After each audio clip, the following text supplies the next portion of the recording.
Jayson Waller here, true underdog. I've got my co-host, John LeBlanc.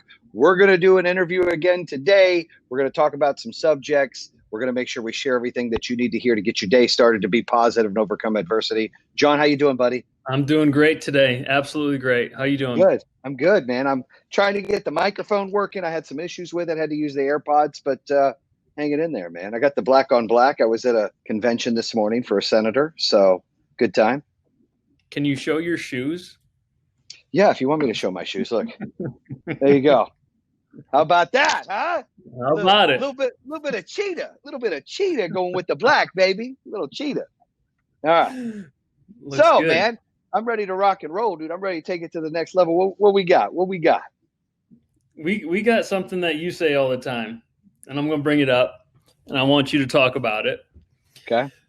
So the saying, I believe, is hard work beats talent all the time. Is it all the time? Most of the time. I mean, look, if you've got a lot of talent and you work hard, obviously you've got the best of both worlds. But, you know, I mean, I'm only 5'10", 210 on a good day, right? Can't run a 4.5 40. I'm slow as shit. Maybe a 9.40 would be mine. But didn't go to college, didn't have a great grade point average, can't spell for shit, can't type for shit, got fat fingers. So when I type stuff, it's really bad. But, you know, I've got the gift of gab, and I feel like in any given moment, I'll outwork anybody. I felt that way when I first opened a business. I felt that way in any sales job I've ever had. You know, I just believe you can't discount, you can't, you know, push aside how much hard work pays off more than talent. I mean, you know, with talent, some people are just born with different gifts, whether it's physically, whether it's mentally, whether it's emotionally, whatever it is, right? And those that lack in certain areas that have to work hard, I like to use Tom Brady as the example, right? In football, we all love sports. I mean, Peyton Manning's a way better athlete than that guy. Michael Vick, way better athlete than that guy, right? But right now, Tom Brady's still the best quarterback to ever walk the planet, right? Why? Because he outworks everybody, busts his ass. He stays motivated. He stays on the mission. And I feel like a lot of people, I guess this is why I struggle with second generation money. And for listeners and followers out there, I still love you to death. And I hope you still follow me and listen to me. But if you were born into money, if you were born into having an opportunity, right? Your skin's just not as thick as mine. Your drive is not as strong as mine. I'm going to outwork your ass every single day of the week and twice on Sunday because I had to do that. I had to do that to help my parents with bills. I had to do that if I wanted to buy a car, get gas money to drive, or pay for my insurance. I had to do that if I wanted to buy the fake Tommy Hilfigers, even though I got shit talked to me at school. Like, I had to work. And I'm not alone. A lot of those listeners and viewers out there, they have to bust their ass to put food on the table, you know, to work hard and have a better life, to get a car, to you know, pay for insurance, whatever they're working hard to get. You know, that to me usually can beat talent almost any day of the week. I mean, you know, when we hire people, John, you know this, being over in our training development at POWERHOME, you know, we look at resumes, and a lot of those people have, you know, the experience or the talent. They went to school for this and they went to school for that, and they understand how this is going to be this and that and whatever. And I just feel like when you get a pulse of somebody that's got passion and that works their ass off and that is going to grind and they're going to give 110%, even though they're only getting a check for 100%, that's the kind of people you want to be around. That's the kind of people we like to have at POWERHOME. That's the kind of person I try to be in my life, no matter what it is, work, family, sports. I'm always all in. My wife always goes, you got the most addictive personality ever, right? Like, what is wrong with you? When you're in something, man, you are all in, right? I got this VR poker game I play. I'm like, shit, I've been playing every, you know, most nights for a couple hours a night because I'm all in, you know. When I did golf a few months ago, I was like, golf, golf, golf, golf. Whatever it is, I get, you know, you got to be all in. You can't half-ass do something, and you can't have the handouts. And I think for those that, you know, you come from the athletic side, you understand this. I mean, you being a trainer, why don't you really, you've seen people they're born with the physique, and then you've seen people that don't have it. You tell me, John, How often do you see the hardworking person? What is the difference when they get something rather than somebody who's just naturally gifted with a great body? Yeah, that was look, I even struggle with that, right? For as hard as I work and as clean as I eat, sometimes I'm like, man, like I feel like I should look like that dude over there. You know what? I think what's frustrating, and you probably can relate to this too, is when talent doesn't work hard, right? It's just a gift that's kind of wasted, and that's really what hits hard for the people that are working hard, right? They're working hard to achieve something that somebody has the gift that's already given to them that's wasting it. So it's one of those things that what comes first, right? And it's usually hard work. Some people are gifted and born with talent, but in new hire training, we say it all the time, right? We pull up these 10 things that just require zero talent. And it's usually decisions that you make in your day that allow you to become talented. If I ask you the question now, are you a talented person? What's your answer?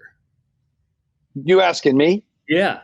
I'm going to say I've acquired talents by working my ass off. Of course. So I think I'm a talented salesperson or a talented, motivational speaker and, CEO and executive, but I don't have a lot of talent that other people may have. I'm still grinding. I'm still working to get better.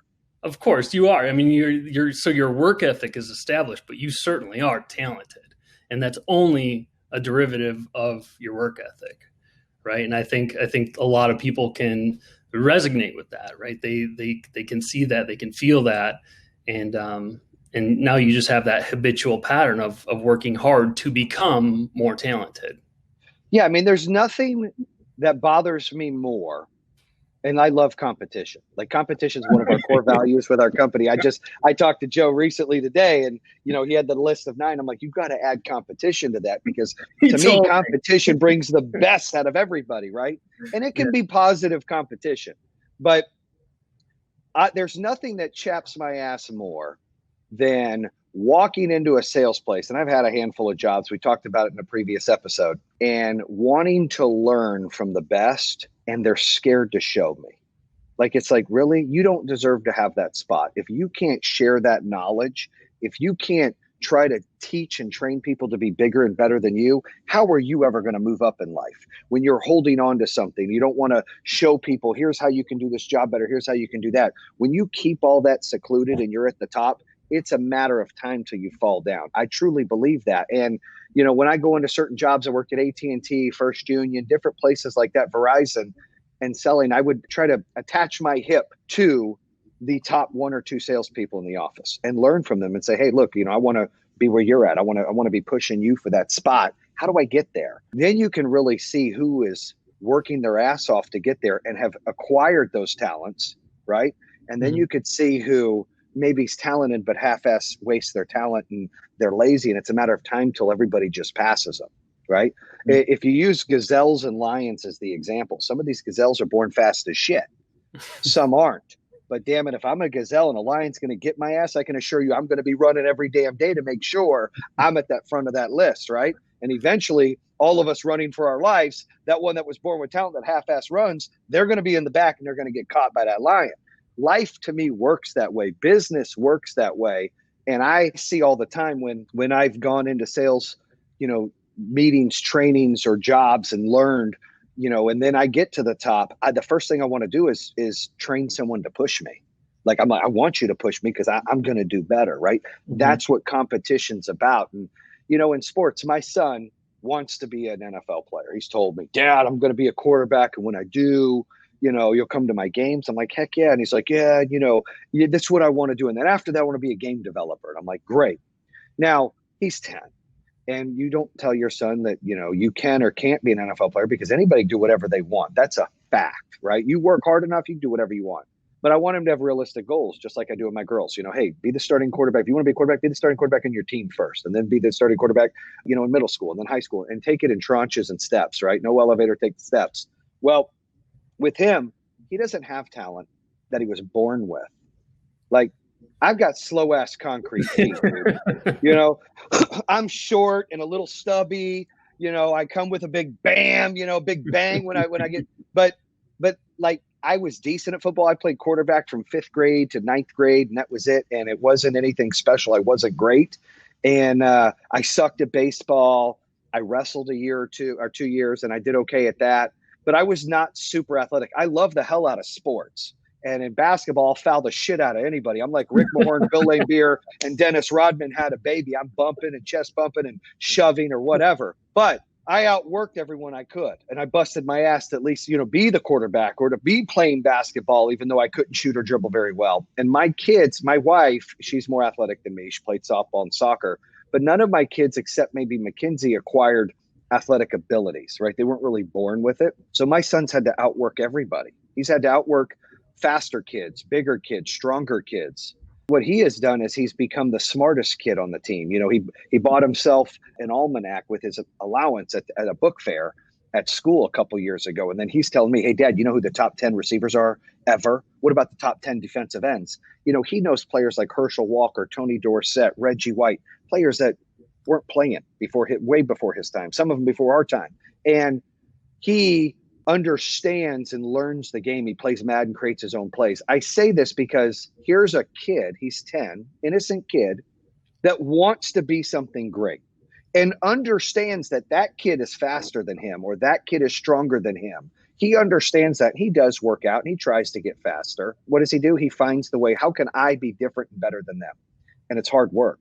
And if you outwork people, you'll find attributes in what you're doing that's better than someone that's talented. They have talent. They're going to be better than you at some things. But you got to find out what works for you and how you can work hard and gain your talents there. And I use that as an example. Me getting into sales, never knew I could do sales. Got to learn. I get hungry. I want to eat. I want to make money. I want to grow. What do I got to do? And that's I think the difference of hard work compared to talent. You're either born with it or you're not. Same thing with people with confidence. I mean, it's the same thing with confidence. We've talked about that, right? Yeah. Yeah. That's one thing that I would question on you though. Like, wouldn't you say that you were born with a natural, talented ability to sell? Like everything other than that has been hard work, but like that's a gift of yours. Maybe it is. I don't know. I'd have to ask my parents. Did I have a gift of gab as a young kid? Listen, I know we all go through wanting to be accepted. Right? This is life. I was just talking to somebody about it the other day.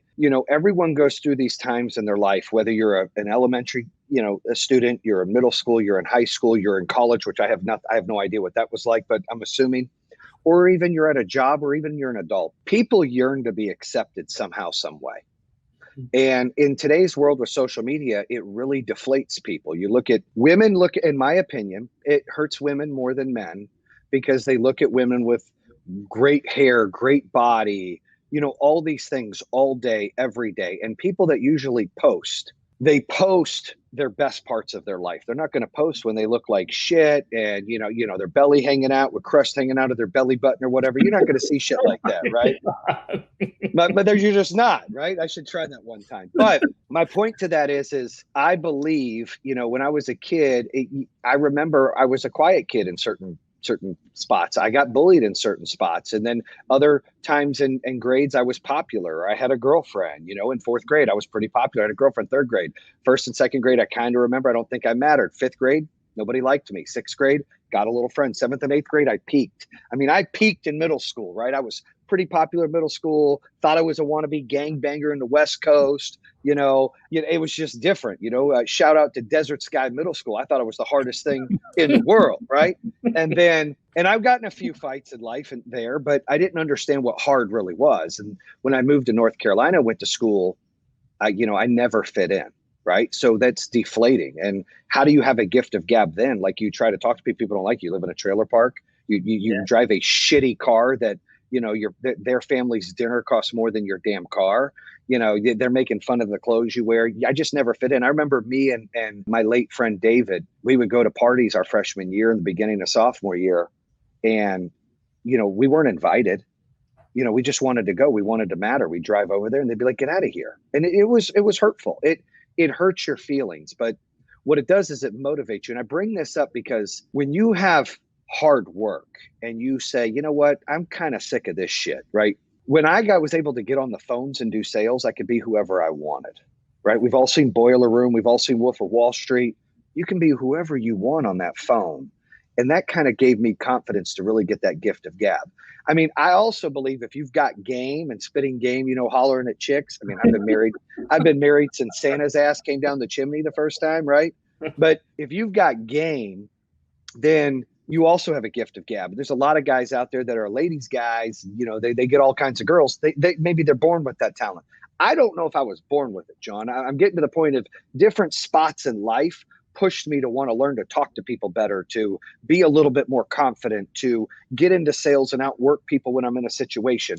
I remember the first time I ever joined the wrestling team at Desert Sky. I'd never wrestled a lick in my life. The only wrestling I knew was WWF back then with Hulk Hogan. And then, me and some friends let's join wrestling. I had another buddy. This was going to be a second or third year. We joined wrestling. All of a sudden, it's our first tryout, and I pinned 3 people, and I'm in the varsity championship for the tryout on the team against a buddy of mine who's been wrestling 2 or 3 years. And I'm like, holy shit, how did I get here? I got lucky and pinned these guys. And what was crazy is I grabbed him and I had his ass down for about 2 seconds, and he flipped me around and pinned my ass. And then he was like, dude, I was a little nervous. And we're boys, but I was like, holy shit, because you got to outwork people. And then I took that seriously. I just continued to work, and I eventually got varsity in my weight class. And I didn't win anything, but I did okay.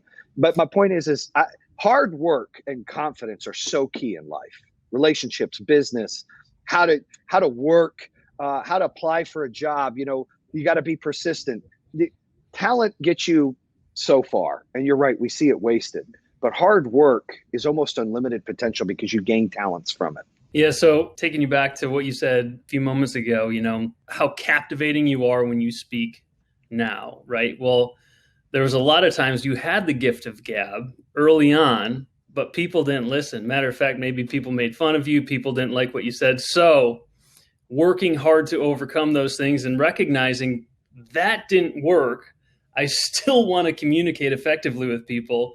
I'm going to continue to work at it as much as I can. And now one of your favorite moments, we've talked about this before, is the sales meeting and what we do on a monthly basis. And when you walk into a room, you can certainly light that room up with some of the stuff you say, whether it's on a call, whether you're in person, whatever it is. So that's one of the coolest things, and I can certainly appreciate that. But now, what do you feel? You're on a different level, a level you've never been on before, right? No, dude, my life, I'm still walking, tiptoeing through things that I'm not used to. Yeah. I'm trying to learn and do the best I can and learn from other people. But yes.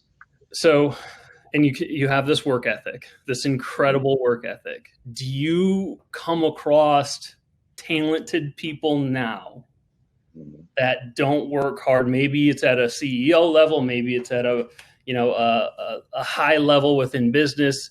Is that something that you look at? Maybe it's a competition, another business, somebody that you meet at an award ceremony. What's that look like for you, and is it common? I would say it is common, and I'm not toot my own horn, but I feel like I eat, breathe, shit, sleep PowerHome, right? I last thing I do is clean out my emails. There ain't a damn email I don't have responded to or clean out, and I get 1,000 plus a day. I'm also managing the podcast stuff, and that's how I'm built, and I've evolved. It's not like I woke up one day and this is what happens. And for the listeners out there, you're not going to wake up tomorrow and you're going to be working 20 out of 24 hours and the life's going to change. It takes time to evolve and get good at this and work smart and be efficient. But you got to work. If I'm not working, I feel like I'm withering away and dying. I feel like you might have brought this up because a recent director's call where I get chewed a little ass, and that's not. I feel like all right. Well, but I will say that I see a lot of talent all the time, and I'm not going to call out names, but some of the executives, some of the directors that have a lot of talent and or skill sets, but sometimes get complacent. And I like to treat every single day, we talk about it in our business, every single month that we finish, every single week that we finish, every single day that we finish, like a playoff game. We're not done. If you're going to sit there and celebrate, your ass is going to get caught. You're going to fall apart. We don't have time for celebration. High five, chest bump, move on. I used to think, and my therapist told me in the past, that Jayson, you don't ever enjoy the journey. You keep pushing the destination back. Well, Guess what? I'm not changing, because until we get to the spot where you are happy, you got to keep going. Because once I'm nervous, when you don't have money growing up, and you're told all these things, and then you open a business and you do good, and then you partner in another business, you do good, and then you open a third business and it falls apart, and you sell your house and you put all your money in it, and you're grinding and you're teary-eyed, you're about to shut down and fire 30 or 40 people, and you're like, nah, bullshit, I'm going to fight through this. When you've been there, you're humbled enough to go, I'm never going back to that spot. There's people out there that say it all the time. I hear E.T. is one of my favorite motivational speakers of all time. He says success is not owned, it's rented. Zach Darrow, the attorney, I had him on the podcast early. Same thing. That's the motto. If you think that you made your deposit, you made it, and you're good, bullshit. There is somebody that's more hungrier than you, that's more talented than you, that's going to outwork you. You have got to stay on your grind and your game. And you brought up the past of where I struggled to communicate. I think of when I first opened up my, when I got into sales, I was really good. So it probably is a skill, a gift of gab. But when I started doing sales meetings with our team, I struggled in the way I would speak. And even on calls, selling on the phone, I'd be like, yeah, and I was one of those. And my wife and people, dude, what the hell is wrong with you? I'm like, what? You say, like 50 times. Like, shit, really? Well, guess what? I got to work hard to change that.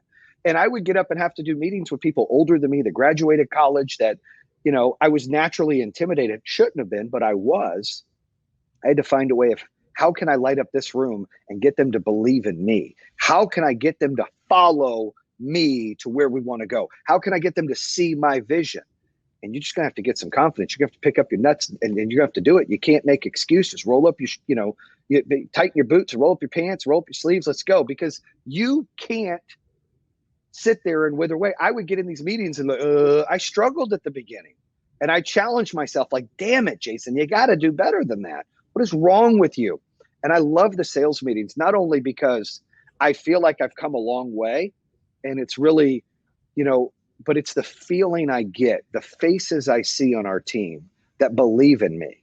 Like, you're going to war. I'm the type of leader that if we're going to war, John, we're going to park our ships on the damn island, and I'm burning every one of those fucking ships, right? And we're going to kick ass, and we're not quitting. And when we're done, we'll build new fucking ships to leave, because I'm not going to have anybody quit and run. I'm that kind of leader. We're all in. Burn the damn ships. We're fucking building new ones. I don't care, right? That's how I feel. We're either all in together or we're not. Don't give someone an excuse to run the other way and be scared. And it was when I see the faces of our sales folks, and, and Ben does a good job, and Kenny does a good job. Our whole team does a really good job. I see their faces. They get excited. They're in. It's the same thing with the installers. I try to relate to them. I physically can't do the things they can do. There's no damn way. I can't. I mean, I own that. What they do is admirable, and sometimes it's a thankless job, and that's why we want to show them all the love we can. They're on roofs. They're basically sacrificing their lives every day to build energy, to let people own their power. And I appreciate every one of them. I appreciate everyone in our business. And, it's hard to get roughnecks, blue-collar, hardworking dudes motivated. It's just hard. So I love the damn challenge. I'm like, challenge. I love a challenge to push them and get them in the right direction, to get them money motivated. I mean, that's not usually their thing. To get them excited about what we're doing. I'm really excited, and here shortly I'm going to get to meet President Trump. I'm going to get to talk a little bit about solar, right? On a small, intimate setting. I mean, I'm not nervous. It's Trump, whatever. Right. Yeah, I mean, it's cool. Look at that. Like, you take that, for example, like that level now. I think we actually spoke about this briefly, but all that hard work has given you this opportunity to go and do something that a lot of people would never even dream of doing. And let me tell you my goal. Okay. My goal is the worst thing that can happen, in my opinion, that at least the minimum, President Trump's going to remember my ass and Power Home every damn time he thinks of a solar panel, sees one on TV. He's going to be like, I remember that blonde-headed son of a bitch from Power Home. Holy shit. That's my goal minimum. above that, maybe we get them to understand kind of how things have evolved, how solar's not just a Democrat or Republic thing. It's an American thing. It provides American jobs, whatever it is. I've got this opportunity to pitch, to deliver, and I love the pressure. I love it. I'm like, I'm jacked. I'm like, I want to do it. The horse is going to ride by, jumping on that bitch, and I'm ready, right? I need that pressure. I love that pressure. That is my high in life. That's what it is. I love the pressure of doing the sales meetings. I love all this. I love knowing that pressure's on me. And a lot of people, but I've evolved to be this way. It didn't happen overnight, but I love it. I love the pressure. I can't explain it. It is the thrill ride for me. It is what keeps me going. Otherwise I get super bored. ADD. I'm like, hey, butterfly, where are we going? Right. I gotta be laser focused in, pushed, I love when we have competition because it pushes our company, and we're smoking the competition. That's not pushing us. So we've got to push internally. How do we grow? It's a playoff game because we're not really in a lot of competition. We're the biggest in every state we're in. So we have to find internal ways to drive and work hard and compete to grow. You know what I mean? I get it. And I guess we can leave it at, hard work will beat talent when talent doesn't work hard. And that's the same in sports and in business too. And I think a lot of people have a hard time relating the two when it comes to certain things, right? So you see it on the sports field all the time. When talent isn't working hard, those teammates will flip out. They will flip out on that talented person and say, what are you doing? And the same thing happens right here, right? Like we expect each other to deliver on a certain level. If that's not happening, shit's going down. Yeah, I agree. And I believe that when talent works hard, that's a phenomenon. You're like, holy shit, watch greatness happen. If you're not talented and you work hard, because like you said, you gain those skill sets to gain talent, and now you're utilizing that and evolving. And, I've been blessed enough in my life to where I look at today compared to 2 years ago, to 5 years ago, to 8 years ago, to 10 years ago, to 14 years ago. I'm a completely different person, but I didn't have a lot of the talents I may have now. I've got that from trial and error, working hard, busting my ass, failing, picking myself back up, continuing to grind, working hard. And we learn to do those things, and we stay on the same drive and the same path that you want to do. And that's the cool thing about, us as human beings. We get to pick what we do every day, and being in this country, we get to literally pick what we do every day. And so there are no excuses. And I think you're right. Hard work will beat talent when talent doesn't work hard, and hard work will also gain talent by working harder. You're going to get those skill sets to then be in the same league as that. So this was good, brother. I appreciate it. This was a short one, but I'm glad that we could catch up. The glasses you kind of look, kind of buff, like a buff Clark Kent, by the way. I wouldn't call it buff, man. Hey, better shape than me, dude. I'm telling you, way better shape than me. I try. I've seen some of those videos with that back sweat thing you've been doing. I know. Yeah, I got called out. My wife was telling me I wasn't sweating enough, so I have to work out to sweat now. Your wife's pretty buff too, dude. I think she'd give you a whooping, actually. She probably will. She kicks my ass from life. I could see that. Well, hey, John, I appreciate it, brother. That's a wrap here on True Underdog episode. Hard work beats talent, baby. Bam. And that concludes another episode here on True Underdog. If you're interested in hearing more, make sure you subscribe at iHeartRadio, Spotify, Apple Podcasts, or the YouTube channel. You can always visit TrueUnderdog.com, subscribe to all of them. Make sure you check out our newest episodes coming out on Mondays and Thursdays. True Underdog, baby. Bam.